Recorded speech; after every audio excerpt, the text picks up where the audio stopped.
Hi there, Happy New Year, welcome to 2021. Let's hope it's a considerably better year than 2020 was.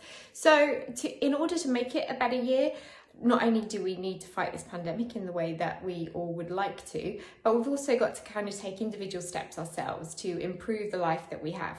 How do we do that? Not necessarily by setting massive great New Year's resolutions that we set a high bar and then feel like we failed by day 10 into January. So one of the tasks that we use quite a lot in recovery coaching, and which could be used throughout the course of the year really well and could give you something to think about over the course of the next few weeks, is the change one thing approach. And if you were to sit down with a piece of paper and say, what do I want my life to look like by the end of this year?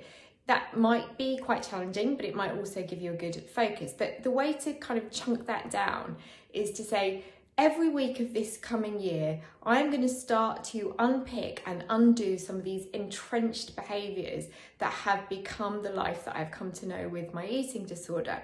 So we all know that those of us that have been through an eating disorder, one of the things that we can probably say is a shared trait amongst us all is we don't much like change. What that means is we then get stuck into the behaviours that we formed for ourselves with the illness.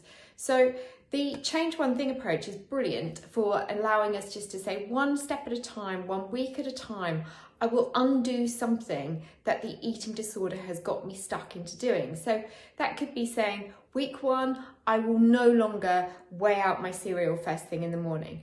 Week 2, I will no longer have scales in my bathroom, which I step upon. Week 3, I will no longer consume negative social media, which perpetuates the idea of the perfect body image. Week 4, I will be better at handing over the ability of somebody else to order food or cook food for me. You know, looking at these very small things, incremental things that you can start to do which all add up. They culminate in kind of creating a better way in which we are moving away from those eating disorders behaviours, which is a far better resolution than starting on January the 1st, opening a new page and saying, I will get rid of my eating disorder, which absolutely should be the goal, but we have to take that goal and then take it down into kind of bite-sized chunks. And the week by week change one thing approach is a really effective way of doing it. And it works so well with your recovery journey, and you'll learn through that to what do I need in my toolbox to help me achieve each of those week by week goals. And most of us that have the kind of history of an eating disorder are also kind of that perfectionist style where we like to achieve. Well, there's nothing greater than being able to kind of go back through your journal or that list that you created for yourself and saying, do you know what, I achieved that thing. And even if it means one particular week you don't particularly achieve as successfully as you would like to, you can look back over that week and say, okay, I'm going to shift that week forward to week 5 and I'm going to try again at that, because not being able to achieve it fully doesn't mean ultimate failure. It just means you've got to revisit it.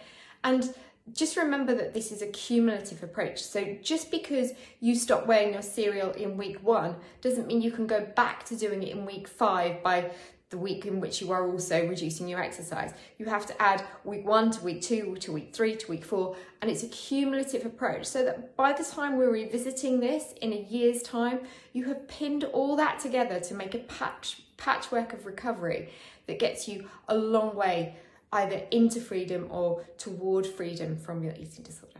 I really hope that helps, and Happy New Year again.